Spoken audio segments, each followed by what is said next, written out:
दोस्तों नमस्कार। गुरुकुल के एक नए एपिसोड में आपका स्वागत है। मैं हूं परेश पाठक। आज हम जिस विषय पर बात करने जा रहे हैं वह है राजनीति कितना कठिन है इसमें जीवन यापन करना।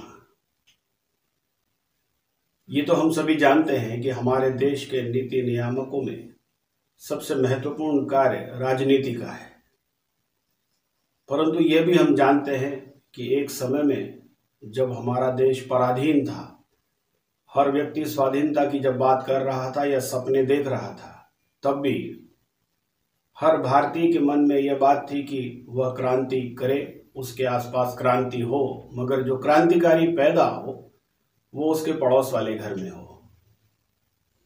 इसी तरह से राजनीति है। हम राजनीति पर बात करते हैं, आलोचनाओं पर बात करते हैं और हर चीज में हमें कोई ना कोई समस्या दिखाई देती है, पर अपने परिवार में हम यह कभी प्रयास नहीं करते कि एक राजनीतिज्ञ पैदा हो।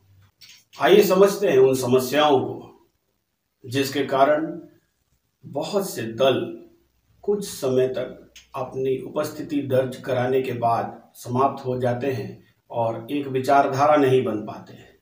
और अगर कहीं कोई पार्टी चुनाव जीत भी जाए तो एक निश्चित समय के बाद उनके पास राजनीतिज्ञ नहीं होते। अनिश्चितता। जैसे ही कोई छात्र यह तय करता है कि उसको अपने जीवन में राजनीतिज्ञ बनना है तो सबसे पहले उसके ऊपर उसके परिवार का दबाव आ जाता है। परिवार उसे समझाता है कि यह कोई लाइन नहीं है, ये जीवन में वे लोग नहीं करते जिनके ऊपर जिम्मेदारियां हैं। मध्यम वर्ग तो बिल्कुल भी नहीं। उसे ये समझाया जाता है कि कब तक इस काम में लगे रहोगे, कोई निश्चितता नहीं है कि आप अपना जीवन यापन स्वयं भी कर पाओगे या नहीं। उस बच्चे को औरों की समस्याओं की समझ है, उस बच्चे को अपने आसपास की कमी और समस्याओं की समझ औरों से बेहतर है, मगर समस्या यह है कि वह इसे अपने माता पिता और अपने परिवार को नहीं समझा पाता क्योंकि इसमें अनिश्चितता है।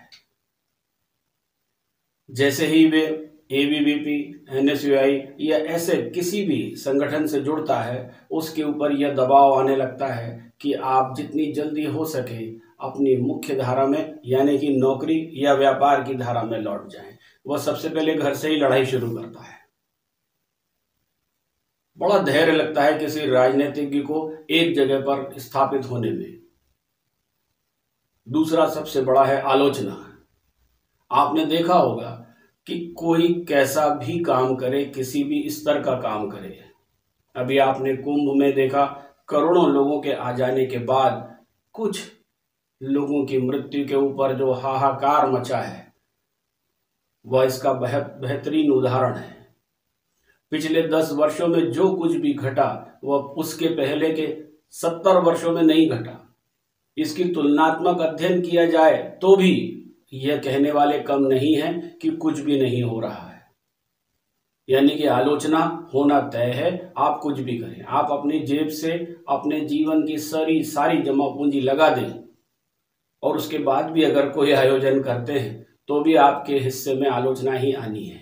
और आपको शुरू से ही ये तय कर लेना है कि अगर आप आलोचना सह सकते हैं तभी आप राजनीति में आए।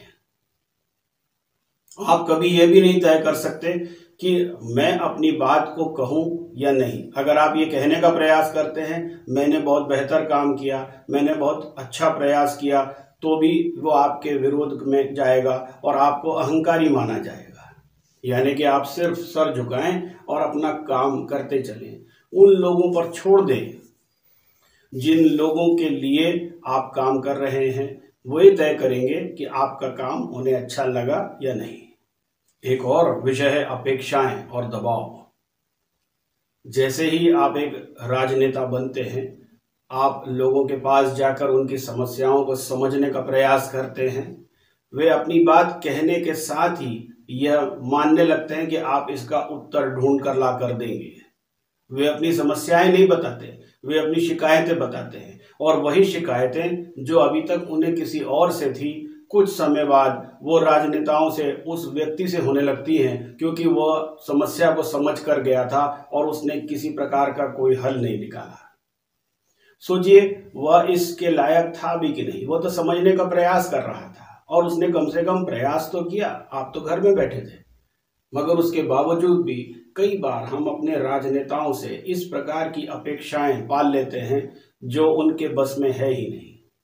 अब समझना यह है कि समस्याएं राजनेताओं में है या हमारी समझ में है।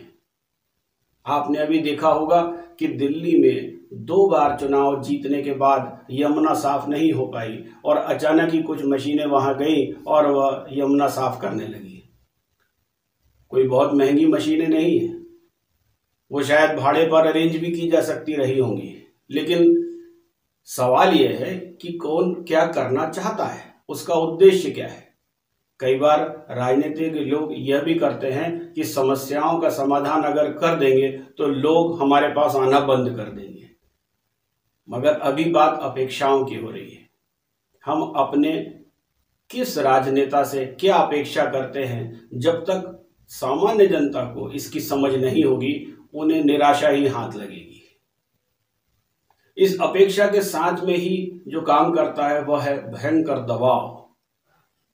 वह दबाव जो हम उनके ऊपर देना शुरू करते हैं, पहले चर्चा में, फिर उनके पास जाकर और बाद में आलोचनाओं में। ये दबाव दरअसल उन पर नहीं है, क्योंकि उन्हें तो दबाव को सहन करना आता है। उनके पास हर चीज का जवाब है। सड़कें बार बार क्यों खराब हो जाती हैं, इसका जवाब है। बार बार वन लगाने के बाद क्यों उजड़ जाते हैं और पेपरों पे ही दिखते हैं, इसका जवाब है। खनन और बाकी सारी समस्याएं में ये समस्याएं निरंतर क्यों बनी रहती हैं, इसका भी जवाब है। क्योंकि उन्होंने जवाब देना सीख लिया है। आपको तय करना होगा कि आप अपनी अपेक्षाओं को किस तरह से उनके सामने रखें और किस तरह से यह दबाव बनाएं। राजनीति में एक नया चलन है। अब आलोचना के साथ यह प्रयास किया जाता है कि किसी तरह से राजनेता को बदनाम कर दिया जाए, और चरित्र हनन से बेहतर कोई और तरीका है नहीं। वह व्यक्ति, उसने हमसे पैसे की मांग की, उसके साथियों ने पैसे की मांग की, या वह व्यक्ति वह किसी स्त्री या किसी व्यक्ति के साथ में गलत तरह से इन्वॉल्व है, ये बातें कह देना एकदम आसान है। बहुत चौकन्ने होकर हमको ये समझना चाहिए कि जिस पर आज तक हम विश्वास करते आए हैं, अगर कोई उसके चरित्र का हनन कर रहा है तो उसके पीछे उसका मंशा क्या है। क्योंकि हम व्यक्ति के पीछे खड़े नहीं होते, विचारधारा के पीछे खड़े होते हैं, और उस राजनीतिज्ञ को हमने ही तैयार किया है। आज अगर वह चुनाव हार गया तो भी, और अगर वह जीत गया तो भी, हमें यह ध्यान रखना होगा कि आखिर में वो है तो मनुष्य। इन आलोचनाओं के साथ बदनामी का ठीकरा लिए कई राजनीतिज्ञों ने अपना जीवन समाप्त कर लिया। हमने बहुत से अच्छे राजनीतिज्ञ सिर्फ इसलिए खो दिए कि उनको षड्यंत्रकारियों ने चरित्र हनन करके समाप्त कर दिया। राजनीति का लिटमस टेस्ट है चुनाव। आप कभी अपने आसपास किसी छोटी सी ग्राम सभा का या मोहल्ले की सोसाइटी का चुनाव लड़के देखिएगा। आप चुनाव जीते या हारे, लोग आपसे अपेक्षाएं लगाने लगते हैं, और अगर आपने उनका काम नहीं किया तो आलोचना करने लगते हैं। फिर भी अगर आपने ध्यान नहीं दिया तो वह कोशिश करते हैं कि आपको बदनाम कर दें। आप भी हैरान होंगे कि मैं तो चुनाव जीता ही नहीं, मगर उसके बावजूद भी ये सब अपेक्षाएं मुझसे क्यों की जाती हैं। सोचिए, जो लोग राजनीति में हैं वे निरंतर किस प्रकार के दबाव में रहते हैं। और फिर आता है चुनाव। आज चुनाव धन बल से लड़ा जाता है। किस व्यक्ति ने कितना पैसा खर्च किया, कितनी जगह वह दिखा, किन लोगों के बीच में किस तरह से चला उठा बैठा, यह निर्धारित करता है कि वह व्यक्ति कितना सक्षम है। एक व्यक्ति अगर साइकिल पर चढ़कर आए और आपसे बोले कि मैं आपका सांसद बनना चाहता हूं, तो संभवतः आप उसे वोट ही नहीं देंगे। और जब धन बल ये तय करने लगता है तो आपको बार बार ये सोचना होगा कि आपकी अपेक्षाएं राजनीति से है क्या। राजनीति में एक होती है आलोचना, जिसके लिए हर राजनीतिज्ञ पहले दिन से तैयार होता है। एक होते हैं सुझाव, जो ज्यादातर लोग अब नहीं देते। वे या तो आलोचना करते हैं या विरोध करते हैं, और अब विरोध बड़े उच्च स्तर पर होता है, और विरोध भी दबाव के साथ होता है। अगर आपने या किसी राजनीतिज्ञ ने आपकी बात नहीं मानी तो आप या हम उस स्तर का विरोध करते हैं कि हम ये चाहते हैं कि उसको हटाकर कोई एक नए व्यक्ति को ले आए।